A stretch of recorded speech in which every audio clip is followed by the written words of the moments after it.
Bueno, antes de comenzar, primero a nombre del equipo de Claridad, del periódico de la Nación Puertorriqueña, queremos agradecerle, señor presidente, por esta oportunidad. Primero, no me traten de señor presidente, yo no soy ningún señor, yo soy un compañero de ustedes y aquí estamos en familia. Perfecto, perfecto.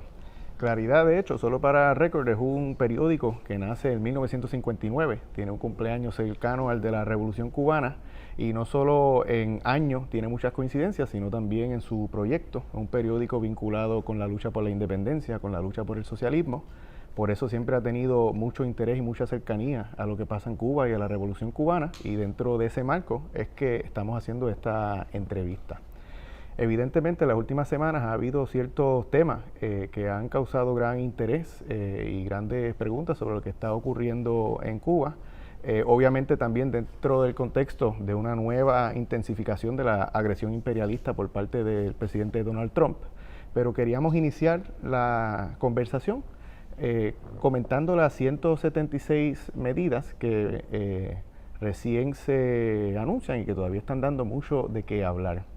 De distintas perspectivas, incluso ideológicas, ha habido una pregunta que surge y es qué pudiese ocurrir en el futuro a partir de estas medidas que están abriendo sectores que previamente eran estratégicos del socialismo cubano al capital privado o al mercado.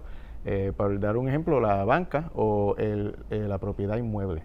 Queríamos saber entonces su parecer sobre estas posibles preocupaciones o comentarios de que esto pudiese ser una apertura al capitalismo en Cuba. Yo creo que es injusto cuando tratan de catalogar que estas medidas que estamos aplicando de manera soberana y que se han construido por un determinado consenso y por una discusión de muchos años, tienen que ver algo con una restauración capitalista.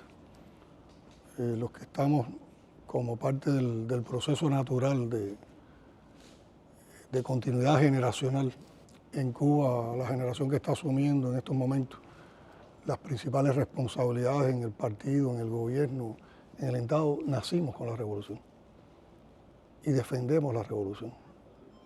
La revolución es nuestra vida, no se puede pensar que ninguno de nosotros va a estar propiciando una restauración capitalista en Cuba.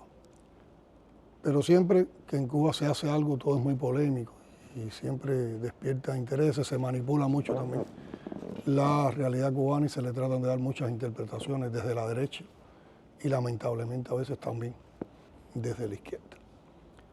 En primer lugar, nosotros tenemos un desafío como nación y tenemos un desafío como revolución y yo creo que es un desafío que tenemos que asumir con mucha responsabilidad y con mucha objetividad.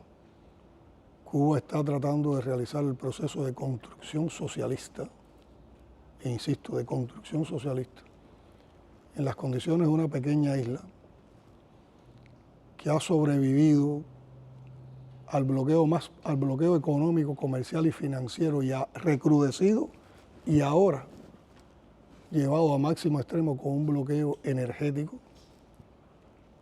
por parte de la potencia más poderosa del mundo. O sea, una pequeña isla sometida al bloqueo más largo y prolongado de la historia, recrudecido, sometido a un cerco energético y por la principal potencia, por la potencia más poderosa del mundo. ¿Cómo se construye el socialismo en esas condiciones? ¿Alguien lo concibió? ¿Alguien lo pudo adelantar? Nosotros hemos estudiado la teoría marxista, nosotros hemos estudiado también la Revolución Rusa, nosotros hemos estudiado los movimientos revolucionarios del mundo, nosotros tenemos las visiones de la experiencia de la construcción socialista en Vietnam y en China, pero nadie ha estado sometido al bloqueo prolongado que ha tenido Cuba. ¿Quién nos puede enseñar cómo se construye el socialismo en estas condiciones? Si nadie tiene esa experiencia, si nadie lo ha vivido de esa manera. Y este es un debate que ya se había iniciado hace varios años. Aunque hay personas que dicen que estas son nuevas medidas, hay que decir que desde el sexto Congreso del Partido, cuando vino la primera versión de los lineamientos de la política económica y social del país, ya se planteaba que había que hacer cambios en nuestro modelo económico y social sin renunciar al socialismo. Posteriormente, en los congresos séptimo y octavo, se conceptualizó el modelo económico y social.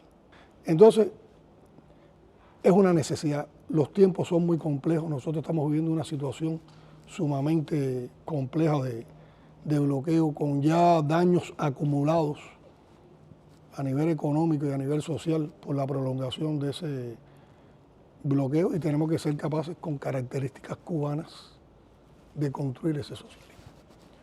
Por lo tanto, se trata de no renunciar al ideal y de avanzar sin negar la construcción socialista, porque nosotros nunca hemos podido hacer el socialismo que queremos, sino lo que hemos podido hacer. ¿Y por qué no ven que las medidas lo primero que hacen es declarar la continuidad del socialismo en Cuba? ¿Por qué no ven que seguimos ratificando la propiedad social como la principal forma de propiedad? ¿Por qué no dicen que todo lo que estamos pretendiendo es desatar las fuerzas productivas para construir más, en medio de estas condiciones, tener más riqueza, producir más riqueza material para distribuirla con justicia social? Que cualquier medida que vayamos a aplicar siempre lleva una mirada hacia las personas que están en una situación de vulnerabilidad o en una situación de desigualdad. Esos son conceptos socialistas que están en la prioridad de todo lo que vamos a hacer. Lo que pasa es que las maneras, las formas en que tenemos que hacerlo en estas condiciones, también tenemos que movernos en medio de este entorno. Pero además, la mayor parte de las personas que representan el sector, digamos, no estatal en Cuba privado, son personas revolucionarias. No son gente que se oponen a la revolución.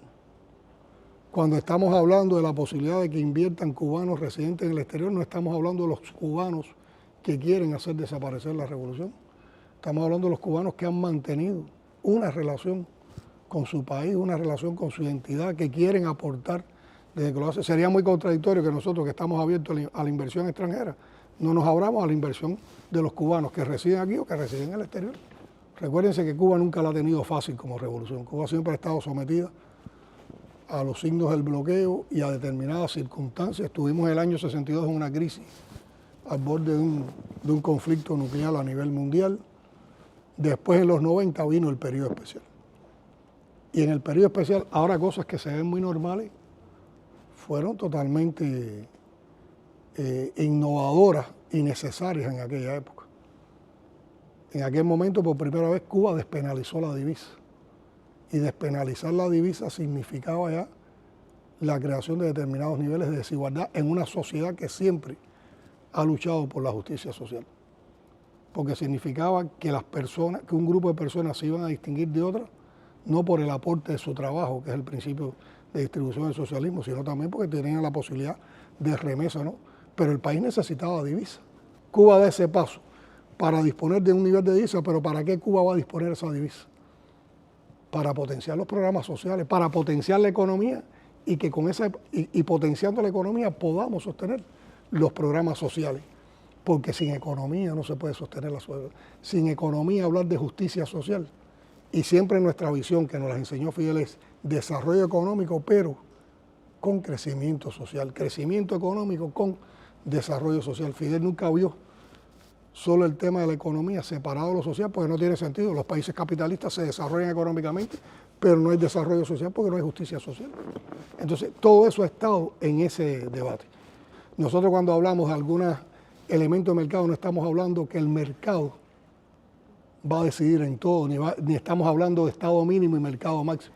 Estamos hablando de elementos de mercado que nos ayudan a regular, pero con control del Estado. Y esas son las diferencias. Es un tema que habría que abordarlo con mucha amplitud en mucho tiempo, pero tengan ustedes la certeza que aquí no hay traición a la construcción socialista, ni por principio, ni convicción, ni por acción.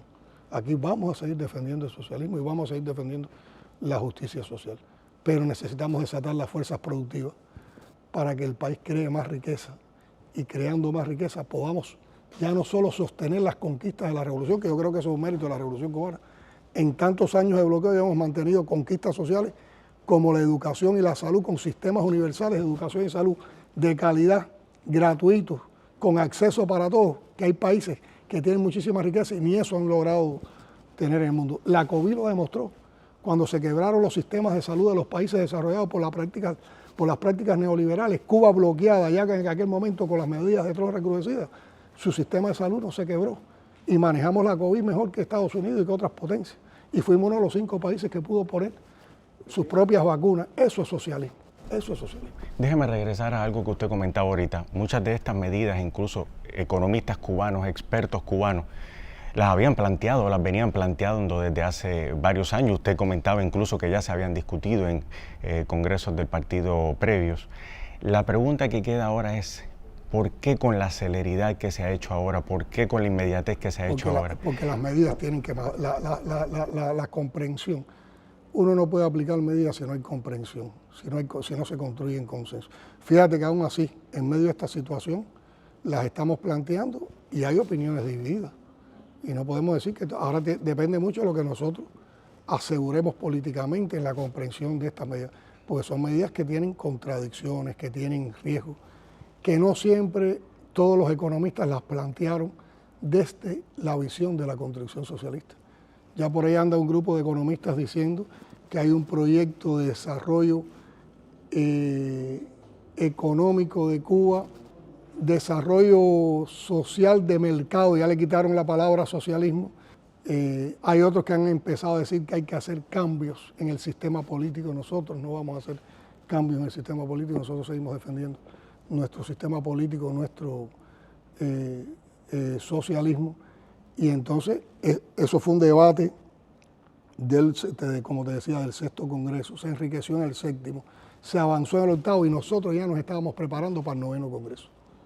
Y a finales del año pasado, cuando íbamos a llevar todas estas cosas, el noveno congreso se debió efectuar en abril de este año, tuvimos que posponer el congreso, porque la situación del país era muy compleja y teníamos que centrarnos en lo fundamental.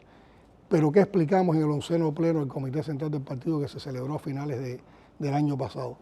Que la posposición del Congreso no significaba que no íbamos a implementar las cosas que eran necesarias para darle continuidad a la revolución. Por lo tanto, en todo este tiempo estuvieron los grupos de trabajo desarrollando, actualizando la conceptualización del modelo económico social, actualizando los lineamientos. En la conceptualización estaban estas transformaciones. Y ahora pudimos tener un producto ya, digamos, desde el punto de vista teórico, organizativo, más elaborado, y por eso ahora lo planteamos. Indudablemente, la situación también nos está dando una urgencia, porque el país está, aquí hace 6 meses que no entra una gota de combustible. ¿Alguna economía en el mundo puede funcionar sin combustible? ¿Alguna economía en el mundo puede mantener programas sociales y justicia social sin combustible? A nosotros nos han aplicado una política de genocida, criminal. Lo que se está cometiendo contra Cuba es un crimen. Y en medio de esas condiciones seguimos soñando y seguimos defendiendo nuestros principios, pero hay cosas que tienen que cambiar. El que se hayan aprobado estas medidas ahora, justo cuando Cuba enfrenta una de las amenazas más palpables y visibles de los últimos 20, 30 años, ¿es pura coincidencia o se está respondiendo precisamente a esas amenazas del exterior? Yo creo que aquí hay un poco de todo. Primero, aquí hay la responsabilidad y el compromiso con darle continuidad a cosas que ya se habían aprobado y que era necesario implementar, y en las que también autocríticamente tenemos que decirnos que nos hemos tal vez demorado un poco por la complejidad, porque el problema no es solo la complejidad de las medidas, es la complejidad del momento en que las vamos a desarrollar. Y por otra parte también la necesidad de avanzar más rápido, porque nosotros tenemos como desafío que con nuestro propio esfuerzo y con nuestro propio talento nos tenemos que ir por encima del bloqueo, aun cuando se recrudezca más. Y tiene que partir de la unidad del pueblo alrededor del partido, de la unidad monolítica de nuestro pueblo, tiene que partir de la unidad ideológica, porque esto hay que defenderlo ideológicamente, y tiene que alimentarse mucho esa unidad de la participación popular. Yo siempre digo que fortalecer la unidad en nuestras condiciones pasa por incrementar la participación popular en la toma de decisiones. En consulta popular, que terminó más o menos en el mes de enero, ese programa estaba robustecido porque se recogieron los criterios de la población, y con eso hubo que elaborar la actualización de lo que ya habíamos discutido para tomar en cuenta todo eso, y ahora es que está el resultado de todo ese trabajo. Y no seamos idealistas, aplicar todas estas medidas ahora, porque aquí hay matrices, hay interrelaciones entre una medida y otra. Tenemos que estar bien claros qué aplicas primero, qué aplicas después, cuáles se pueden aplicar de inmediato y cuáles llevan una determinada maduración para eso. Y esto va a estar en un constante debate con la población, en un constante intercambio para ver qué sale bien y nos da experiencia, nos permite avanzar más rápido, nos permite generalizar qué nos sirve y hay que desechar, y qué nuevo hay que incorporar. Y eso lo va a ir diciendo el pueblo, lo va a ir diciendo la práctica revolucionaria. Sobre la conversación o la comunicación que tiene que haber con el pueblo para que entiendan estas medidas. Presidente, yo llevo 5 años viviendo aquí y la verdad es que en los últimos años hemos visto, se están viendo escenarios que no se veían hace 4 años atrás. Por ejemplo, en mi cuadra prácticamente todas las noches hay sus cacerolazos, debido el descontento por los apagones. ¿Cree que la población está entendiendo realmente la situación en la que está en el país? Yo creo que la mayor parte, pues nosotros no podemos ser idealistas, también a veces se ve a Cuba como con un idealismo tremendo y todo el mundo cree que es un proceso de construcción socialista con agresividad norteamericana, todo el mundo va a pensar igual y todo el mundo va a actuar igual. Eso es imposible.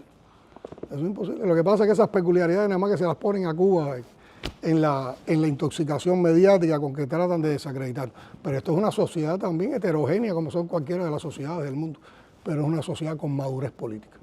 Yo sí te digo responsable, que yo creo que la mayor parte de nuestra gente saben cuál es la causa de nuestros problemas.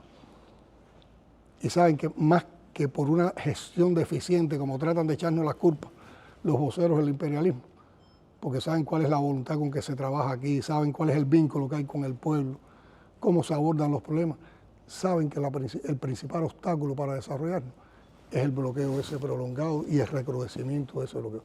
Pero eso solo no los contenta, esa convicción sola, la resistencia sola, no es la que resuelve el problema. Por eso yo dije en la Asamblea Nacional y en el último pleno del Comité Central que un gobierno revolucionario, un partido revolucionario consciente de la situación, no está solo para explicar la crisis, está para ayudar a solucionar la crisis.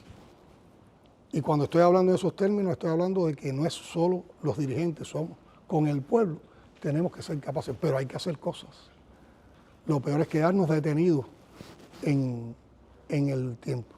En medio de toda esa situación que tú has vivido, que es dura, porque aquí hay escasez de transporte, aquí hay escasez de alimentos, aquí hay escasez de medicamentos, aquí hay apagadores prolongados de más de 20 horas, eso provoca insatisfacción, nadie puede estar contento, el pueblo está sufriendo, es parte de la estrategia imperialista. La estrategia imperialista es asfixiarnos económicamente para provocar eso, una ruptura entre pueblo y revolución.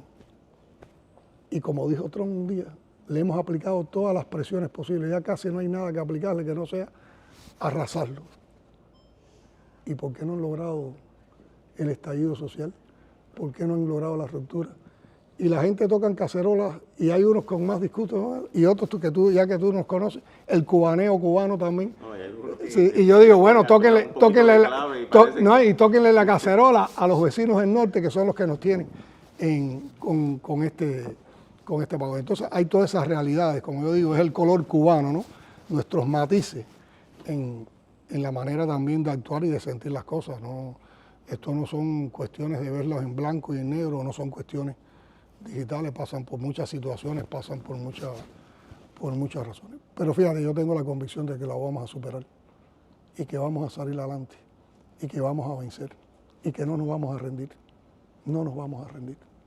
Cuando asumió la presidencia, evidentemente eran otros tiempos, pero también había, digamos, mayor optimismo a partir del diálogo que se estaba reanudando con los Estados Unidos, que en ningún momento eliminó el bloqueo, pero digamos que se estaban restableciendo cierta comunicación, cierto diálogo, y ahora, a pesar de que Cuba ha demostrado una y otra vez su interés en dialogar, ya no solo hay una resistencia del diálogo, sino una ofensiva total de esta segunda presidencia de Donald Trump. En ese sentido, primero, si quiere reflexionar sobre ese cambio con respecto a la relación con Estados Unidos, pero también cómo Cuba se está preparando en este ambiente tan hostil a partir de ese cambio radical del gobierno de Estados Unidos. Cuba siempre ha tenido una posición en la revolución, que es histórica, y ha sido la de tener una posibilidad de un canal de diálogo que nos permita, o de un canal de comunicación que nos permita, por la vía del diálogo, solucionar nuestras diferencias bilaterales y que podamos tener una relación civilizada entre países vecinos, entre naciones vecinas, independientemente de nuestras diferencias ideológicas, que las va a haber. Relación que Estados Unidos mantiene con algunos de los que consideran ellos sus adversarios. Tiene relaciones con Rusia, tiene relaciones con China, tiene relaciones con otros países que no son sus aliados. Ahora, Cuba, que siempre ha planteado que un diálogo, una conversación tiene que ser sobre la base del respeto. Tiene que ser sobre la base del respeto a nuestra autodeterminación, a nuestra soberanía, a nuestra independencia, sin cuestionamiento a nuestro sistema político, sin condicionamientos iniciales para entablar una conversación. Y que ese diálogo nos permita trabajar, distinguir zonas, esferas, ámbitos en los cuales podamos hacer construcciones y proyectos que beneficien a ambos pueblos, que es lo que se merecen estos pueblos. Estos pueblos no se merecen una confrontación, y que nos ayuden también a preservar la seguridad nacional de Cuba, la seguridad nacional de Estados Unidos, incluso la estabilidad del área de América Latina y el Caribe. Y para hacerlo tiene que partir de una posición de disposición de ambas partes, tiene que partir de una sensibilidad por lo que estamos tratando, porque están en juego las relaciones bilaterales, de un sentido también de discreción, porque estas conversaciones llevan también determinados momentos de discreción para poder construir consenso, para poder también abordar una agenda y que nos permite entonces avanzar en esas conversaciones, avanzar en esas construcciones y alejarnos de la confrontación. El gobierno de Obama actuó de esa manera. El gobierno de Obama fue un gobierno discreto en la conversación, avanzó, dio pasos, nunca nos puso a condicionarnos en nada, y fuimos dando pasos conjuntos hasta que llegó el momento en que se pudieron anunciar los resultados de esas conversaciones y se abrieron las relaciones. No levantó el bloqueo Obama, pero los norteamericanos y los cubanos pudieron empezar a venir a Cuba, se pudieron realizar algunos negocios, aumentó el turismo y nos beneficiamos los dos países. Nosotros podemos compartir como pueblos muchísimos temas, podemos compartir muchísimas vivencias. ¿Por qué tiene que una política agresiva privar a dos pueblos de esas cosas? ¿O por qué nosotros no podemos compartir nuestros adelantos científico-técnicos de ambas partes? ¿O por qué no podemos, por qué un deportista cubano para jugar en las grandes ligas tiene que denigrar sobre su país, tiene que decir que es un perseguido político, no le dejan regresar después a ver a su familia, no puede invertir en Cuba, no puede traer su dinero en Cuba? Esas son cosas que no se las hacen a nadie. ¿Por qué esa visión hacia Cuba por parte de los Estados Unidos? Por el ejemplo de Cuba. ¿Será? Y no siempre se lleva esa conversación. Nosotros estamos en medio de un diálogo, o tratando de construir ese diálogo, tratando de construir ese canal de comunicación, y todos los días hay una sanción distinta para una entidad cubana o para una persona cubana. Todos los días hay una retórica amenazando con que nos van a invadir o que nos van a agredir. Todos los días hay una ofensa hacia nuestro pueblo. Todos los días se aprietan más las tuercas del bloqueo. Entonces, cuando esas cosas pasan, se pierde confianza en lo que se puede avanzar en el diálogo, porque aquí hay una posición de total asimetría. Primero, hay un comportamiento totalmente mentiroso y calumnioso por parte del gobierno de los Estados Unidos, toma como pretexto que Cuba es una amenaza extraordinaria e inusual para la seguridad nacional de Estados Unidos. Eso es una mentira. Nosotros nunca hemos hecho nada que sea agredir a los Estados Unidos. Dicen que Cuba es un país que supuestamente apoya el terrorismo. Eso es otra mentira. Nosotros sí somos víctimas del terrorismo y tenemos más de 3.200 víctimas de terrorismo que se ha engendrado y que se ha apoyado por los gobiernos de Estados Unidos. Y se ha engendrado en territorio de los Estados Unidos, y recientemente aniquilamos un acto de terrorismo que venía hacia acá en una expedición y salió de Estados Unidos. Entonces los Estados Unidos no dejan pasar barcos de petróleo a Cuba, pero sí puede dejar pasar lanchas que vienen con infiltraciones para cometer actos terroristas contra Cuba. Hay mucha hipocresía y muy poca dignidad en esas posiciones, y mucha mentira, y mucha calumnia, y mucho odio, y mucha prepotencia. Y el pueblo cubano es un pueblo rebelde, es un pueblo consecuente con su historia. Entonces, en medio de toda esta situación, nosotros hemos buscado un abordaje, nos hemos planteado un escudo para defender nuestra soberanía, nuestra autodeterminación y nuestra resistencia creativa. Y hemos estado elevando los niveles de disposición para la defensa en interés de la guerra de todo el pueblo, que es nuestra concepción defensiva, es totalmente defensiva. Nosotros no nos preparamos para agredir, nosotros nos preparamos para disuadir, para que quien intente una aventura de agresión a Cuba sabe cuán costoso puede ser. Cuán costoso puede ser. Y para que no haya sorpresa, ni para que haya derrota.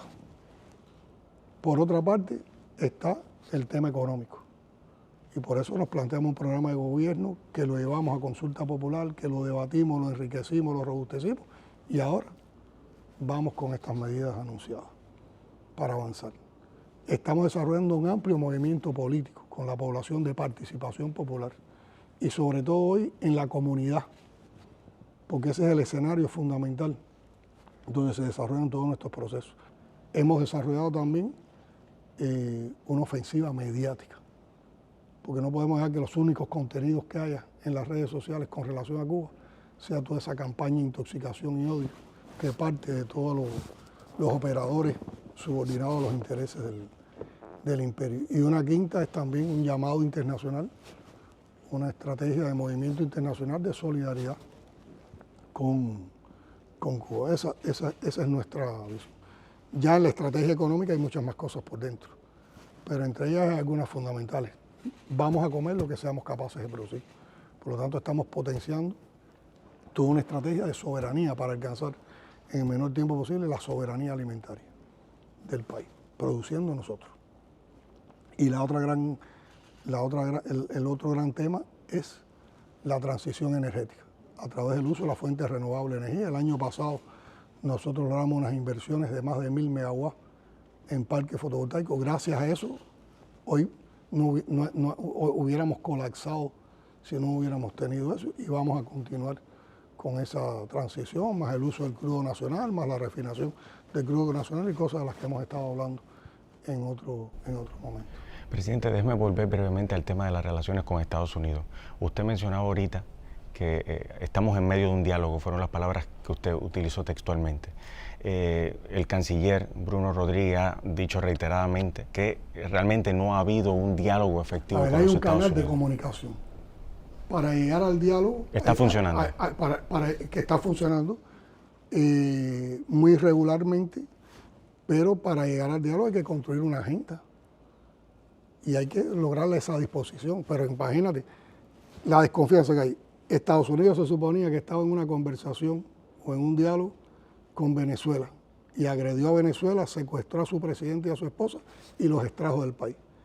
Se suponía que Estados Unidos estaba en un diálogo con la República Islámica de Irán y agredió a Irán.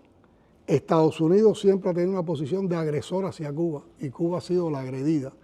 Y en los momentos en que hemos tenido diálogos en la historia, Cuba ha cumplido los compromisos acordados y Estados Unidos no los ha cumplido. Entonces hay mucha desconfianza también. ¿Cómo se puede avanzar en un diálogo así? Con un canal así. Y nosotros no vamos a ceder en posiciones. Por otra parte, cada vez que hay encuentros, nosotros siempre somos más discretos, yo diría más serios. Ellos constantemente entonces salen con una grandilocuencia y dicen cosas que incluso no fueron las que se conversaron. Y hablan de que nos están imponiendo presiones, que nos están llevando a los puntos que ellos quieren. Y no es cierto. Teniendo en cuenta ni va a ser así. Teniendo en cuenta esta historia reciente de agresión contra Venezuela, contra Irán, mientras se estaban dando negociaciones, ¿hay temor en Cuba de que a la misma vez que se está intentando dialogar con Estados Unidos, ellos estén tramando? Hay una percepción en Cuba de que hay un peligro de agresión. De que hay un peligro de agresión porque ellos constantemente lo están diciendo, no lo estamos diciendo nosotros. Ellos lo están diciendo. Además, nosotros hemos movilizado a la población en la preparación para la defensa. Y el pueblo se está preparando. Nosotros hemos actualizado todos los planes de disposición para la defensa. Y tenemos el ejemplo de lo que significa saber defenderse los 32 combatientes nuestros en Venezuela. Esos sí combatieron. Y esos fueron capaces de frenar la acción de una fuerza élite de los Estados Unidos que lo superaba en tecnología, lo superaba en número, lo superaba en armamento y lo superaba además por el factor sorpresa. Y sin embargo, ellos se batieron heroicamente. Eran 32. ¿Qué no será de millones de cubanos dispuestos a defender su patria, a defender la revolución?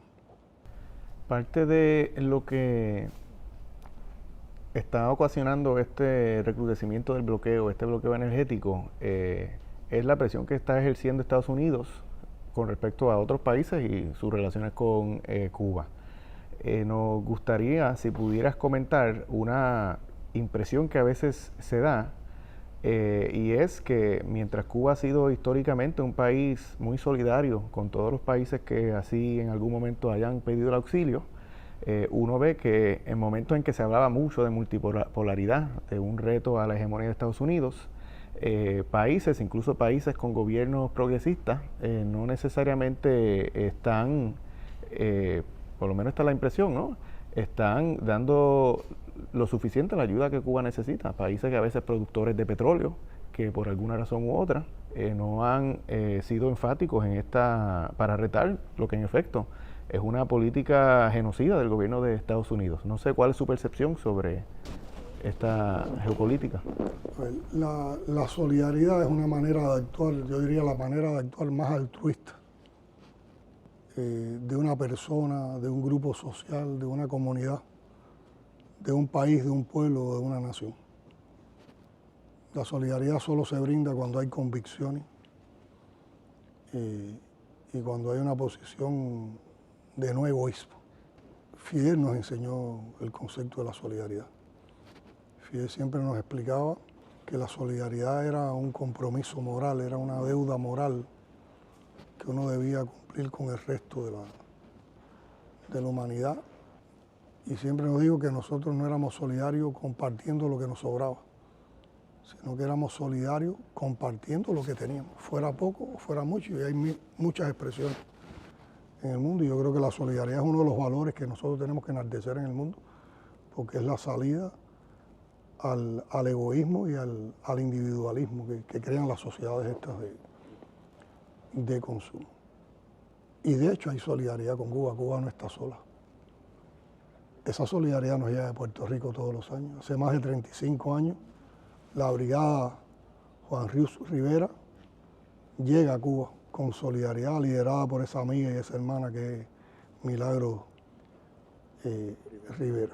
Y eso es un sentimiento. Ese es un sentimiento de ustedes, como es el sentimiento de nosotros en la lucha por la causa independentista de Puerto Rico.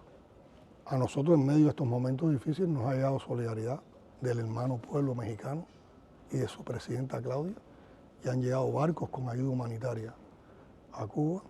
Ha llegado ayuda de la Federación de Rusia. El único barco que ha podido entrar a Cuba en 6 meses fue un barco con 100.000 toneladas rusas que nos dio un respiro de 15 días, y seguro que en el barrio donde tú vives esos días hubo menos apagones que en efecto, sí. En efecto, sí. Es así, tú tienes la vivencia de todo lo que estoy diciendo. Nos ha llegado ayuda de China. Muchas de las inversiones que hemos podido avanzar en parques fotovoltaicos, en otros tipos de insumos, aparatos, nos ha llegado de China, nos ha llegado también ayuda de Vietnam, y nos ha llegado ayuda de muchas organizaciones, movimientos políticos de solidaridad. Pero Cuba nunca va a reclamar solidaridad a cambio de la que hemos dado. Cuba no va a pedir nada a cambio por la solidaridad que ha entregado. Pero yo sí creo que hoy defender a Cuba en medio de esta situación no es solo defender a Cuba, es defender las causas del antiimperialismo, la causa del socialismo, la causa de la lucha anticolonial, la causa por la justicia social. Y quien se levanta por Cuba en estos tiempos, como dijo Martí, se levanta para todos los tiempos. Porque lo que le están haciendo a Cuba se lo pueden hacer a cualquier país en el mundo. Y el mundo no puede ser cómplice por omisión, por quedarse callado con relación a lo que está pasando. Porque si se acostumbran a hacérselo a Cuba y se acostumbran a hacérselo al otro y al otro, ¿a dónde vamos a llegar? Pero además ese es el mundo mejor que queremos. Un mundo donde hoy predomina el lenguaje de la guerra, las amenazas, las medidas unilaterales, las medidas coercitivas, donde cada vez la brecha entre ricos y pobres es mayor, donde cada vez el mundo es más excluyente. Ese es el mundo que queremos, donde estamos amenazados constantemente, estamos espiados. Ese no es el mundo que queremos. Entonces, si tú callas, te conviertes en cómplice. Y yo creo que los gobiernos solidarios tienen que encontrar mecanismos legales y humanitarios que les permitan llegar con ayuda a Cuba y romper ese cerco imperialista. Pero, presidente, déjame tomarlo aquí porque la pregunta de Jorge a mí me parece que es muy importante en el momento que atraviesa Cuba.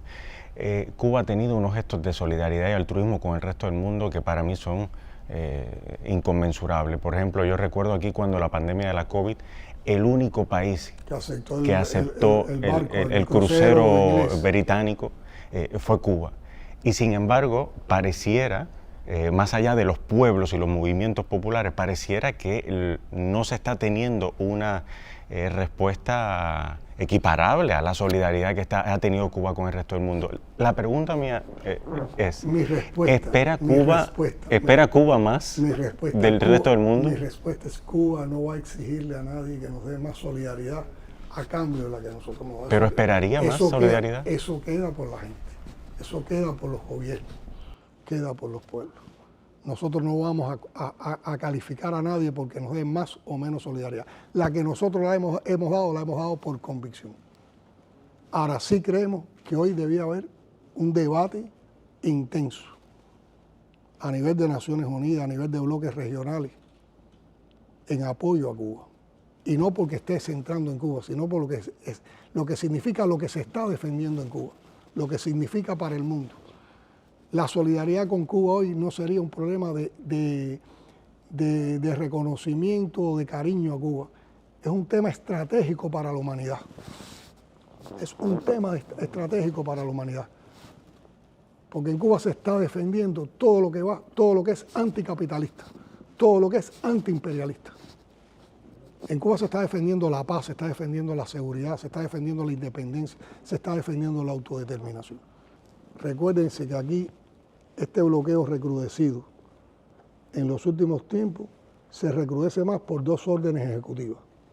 La orden ejecutiva del 1 de enero, del 29 de enero, que declara el bloqueo energético. Pero la orden del 1 de mayo internacionaliza el bloqueo. Y con el mecanismo de sanciones secundarias, el gobierno de Estados Unidos está condenando a cualquiera en el mundo, sea un gobierno, sea una entidad, sea una empresa, sea un empresario, sea alguien que quiera cooperar o tener una relación con Cuba. Y los pueblos, los gobiernos también se tienen que defender. ¿Cómo? ¿Quién le dio el derecho a Estados Unidos a actuar como gendarme del mundo o demandar en otros países? ¿Le corresponde, tiene ese derecho, tiene esa potestad? Pero para eso hay que oponerse también, y los pueblos tienen que forzar a que sus gobiernos y sus parlamentos que representan a esos pueblos no acepten esa imposición. Algo que también ha afectado a Puerto Rico como parte de esta renovada agresión imperialista en la región, no solo en Cuba, es la gran presencia militar de Estados Unidos en Puerto Rico. Eso depende de la semana a semana, pero puede haber en cualquier momento 15,000 personas del ejército de Estados Unidos en espacios estratégicos de Puerto Rico, ¿no? Partes del territorio de nuestro país que son utilizados por el gobierno de Estados Unidos. Parte de esta agresión de Donald Trump ha implicado hasta cierto punto lo que hemos llamado una remilitarización de la isla de Puerto Rico, sobre todo con respecto a la Marina de Estados Unidos. No sé si también tiene algún comentario sobre... Yo creo que esto es parte de la política actual del gobierno de Estados Unidos. Nosotros podemos catalogar que el imperialismo norteamericano está en una fase de decadencia histórica, que las decadencias de los imperios en la historia son prolongadas y que los imperios cuando están en decadencia asumen esas posiciones agresivas que son las que caracterizan hoy el pensamiento norteamericano, un pensamiento ultraconservador, supremacista, hegemónico, fascista. Han actualizado la doctrina Monroe, tiene un colorario con el apellido del presidente de los Estados Unidos. La doctrina del desprecio hacia América Latina nos ven a todos nosotros como traspatio de Estados Unidos cuando dicen que América es para los americanos. ¿Qué América es para los americanos y para qué americanos? ¿Es para todos los latinoamericanos? ¿O es que todos nosotros y todas nuestras tierras son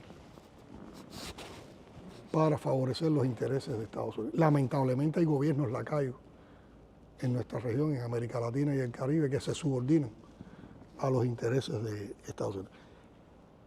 Hay varios elementos. Yo creo que Estados Unidos, para lograr eso, hoy desarrolla una guerra ideológica, cultural y mediática. Ideológica porque trata de imponer ese hegemonismo, y para imponer ese hegemonismo tiene un pensamiento también que es de agresión, que es de guerra. Resuelve todos los conflictos por la guerra. Esa guerra es cultural, porque lo que quieren es, para lograr la hegemonía, para dominar al mundo, para dominar a nuestras naciones, para dominar a nuestros pueblos, tienen que borrar nuestra memoria histórica, nuestra memoria cultural, nos tienen que hacer romper con nuestras tradiciones, nos tienen que hacer romper con nuestras raíces culturales y raíces históricas.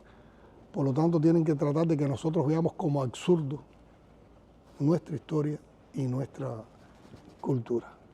Y es mediática porque se basa entonces en una campaña tremenda de intoxicación mediática, el odio, la calumnia, la mentira, que son las que toman como pretexto.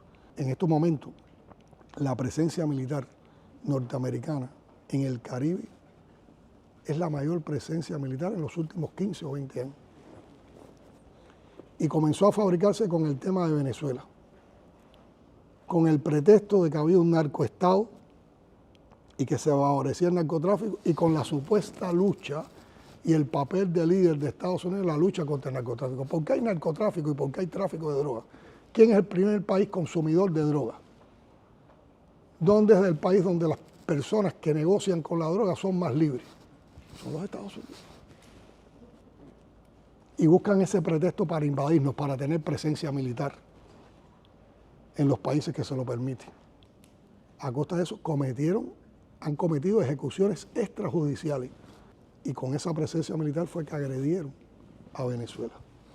Hace poco nuestra gobernadora, la gobernadora de Puerto Rico, decía que se está preparando en Puerto Rico para liberar a Cuba. Está muy deseosa de que en Cuba pase algo. Habría que ver si ella tendría valor de cometer algo contra Cuba. Los que ocupamos responsabilidades representando pueblos en cualquier lugar del mundo, independientemente de las ideologías que defendamos, debemos tener una actitud responsable y para nada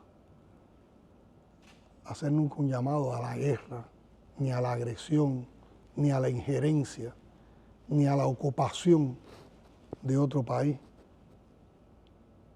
ni a la humillación de un pueblo o a la intervención contra un pueblo. Yo creo que todos tenemos una responsabilidad en que para que haya multilateralismo, para que se respete la dignidad de los pueblos, que cada pueblo puede escoger, aunque sea contrario a nuestros principios, cada pueblo puede escoger su modelo de gobierno, su sistema político, y ser capaces, con toda esa diversidad, de construir consenso. Y para cerrar, no sé si quisiera también darle un mensaje no solo al público de Claridad, sino también pensando en el público dentro y fuera de Puerto Rico que estaría o escuchando o leyendo esta entrevista. Bueno, yo quiero decirle que yo en esta conversación con ustedes, que son muchachos jóvenes que representan al pueblo de Puerto Rico, que son hijos de Puerto Rico, para uno también es una vivencia personal que nunca voy a olvidar y que también me emociona. Y como sabía que iba a conversar con ustedes, yo les traje, lo tengo aquí, lo tengo garabateado además, pero para que sepan lo cual es nuestro sentimiento hacia Puerto Rico. Silvio Rodríguez y Ray Brown pusieron en la banda sonora o en la discografía o en la memoria musical de mi generación una canción que es un himno a nuestros dos pueblos, a lo que sentimos mutuamente como pueblo. Les voy a leer una sola estrofa. Dice: si tengo un hermano, hermano que arde, hermano mestizo, hermano de hambre, empapo mis signos con luz de su aire, tiño mi bandera también de su sangre. Eso es para nosotros Puerto Rico. Puerto Rico es la isla cercana y el pueblo hermano con el que compartimos sueños de independencia contra el colonialismo y contra el neocolonialismo. Puerto Rico es el general, en Cuba es el general Juan Ríos Rivera, que combatió en la guerra de independencia de Puerto Rico y combatió en la guerra de independencia de Cuba. Puerto Rico es el ideario martiano y el ideario ostosiano buscando desde las Antillas equilibrar el mundo. Puerto Rico y Cuba es Lola Rodríguez y su poema, que cualquiera en Cuba o en Puerto Rico lo puede recitar cuando dice: Cuba y Puerto Rico son de un pájaro las dos alas. Puerto Rico y Cuba son Lolita Lebrón, Rafael Cancel Miranda, Irving Flores, Andrés, por los que Cuba reclamó su derecho y su libertad durante muchos años.